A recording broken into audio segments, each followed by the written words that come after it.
जनाब 17 साला नौजवान चीनी लड़की आईफोन 8 के बदले अपना कमारापन बेचने के लिए होटल पहुंची और कमरे में दाखिल हुई तो मर्द के साथ बेड पर बैठ गई, लेकिन अगले ही लम्हे कमरे में मौजूद बाथरूम से 3 नीम बरहना मर्द निकल आए तो लड़की के पैरों तले से जमीन ही निकल गई और भागने की कोशिश की, मगर बहुत देर हो चुकी थी।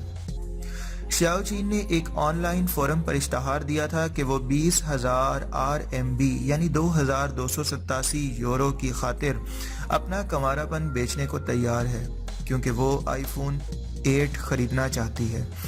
लेकिन उसके साथ वो जो कुछ होने जा रहा था उसका उसने ख्वाबों में भी ना सोचा होगा। इश्तहार लगाने पर लड़की से एक लड़की ही मुलाकात करने आई, जिसने खुद को अमीर कबीर शख्स की सेक्रेटरी बताया और उसे एडवांस के तौर पर 500 युआन देते हुए वक्त और जगह का तयन कर लिया। नौजवान शाओचेन मुकर्ररा वक्त पर होटल पहुंच गई, जहां उसके गाहक ने इस्तकबाल किया। दोनों बेड पर बैठ गए और बातचीत शुरू हो गई, जबकि शाओचीन का एतमाद जीतने के लिए गाहक ने आईफोन 8 भी उसके हवाले कर दिया।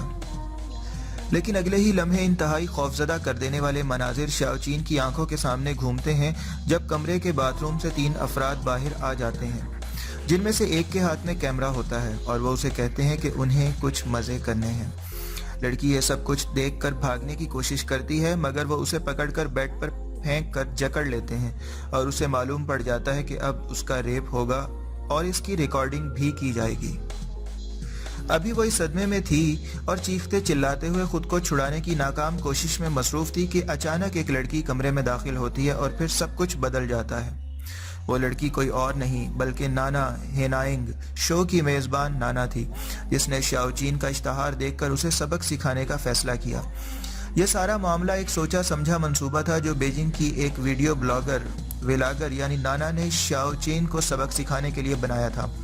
नाना ने इश्तहार देखने के बाद अमीर कबीर गाहक की सेक्रेटरी बनकर मज़कूरा नौजवान लड़की से मुलाकात की। दोनों की यह मुलाकात एक टी हाउस में हुई, जहां शाओचीन ने नाना को बताया कि उसकी एक दोस्त अमीर अजनबी को कमारापन बेचकर 20,000 युआन कमा चुकी है। उसने कहा कि वो भी ऐसा ही करना चाहती हैं, क्योंकि उसे आईफोन 8 खरीदना है। नाना के प्रोग्राम में नाकिस मुआशरती रवैयों और इंसानों को दरपेश मुश्किलात से पर्दा उठाया जाता है, इसलिए मुलाकात के दौरान ही नाना ने शाओचीन को अपना इरादा बदलने के लिए कायल करने की कोशिश की, मगर वो ना मानी और कहा कि मुझे सिर्फ इतना ही तो करना है कि मैं उसके साथ लेट जाऊंगी और हम दोनों को वो मिल जाएगा जो हम चाहते हैं। नाना ने ही उसे 500 युआन एडवांस के तौर पर अदा किए और जगह और वक्त का तयन कर लिया, लेकिन नौजवान लड़की को यह नहीं मालूम था कि उसके साथ क्या होने जा रहा है। शाओचीन को मर्दों ने जकड़ा होता है कि नाना की कमरे में एंट्री होती है और फिर इसे छोड़ दिया जाता है, जिस पर वो भी हैरान होते हुए उठ बैठती है। नाना चिल्लाते हुए लड़की से कहती है कि अब तुम्हें डर लग रहा है? खैर, अब बहुत देर हो चुकी है।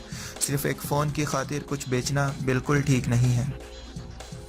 वीडियो के आखिर में नाना तमाम मर्दों को कमरे से बाहर निकल जाने का हुक्म देती है ताकि वो लड़की को लेक्चर दे सके। चीन में बहुत से अफराद की जानिब से शो की सदाकत और इसमें पेश किए जाने वाले किरदारों पर सवाल उठाया गया है, लेकिन अक्सरियत ने नाना की इस कोशिश को पसंद किया है और कहा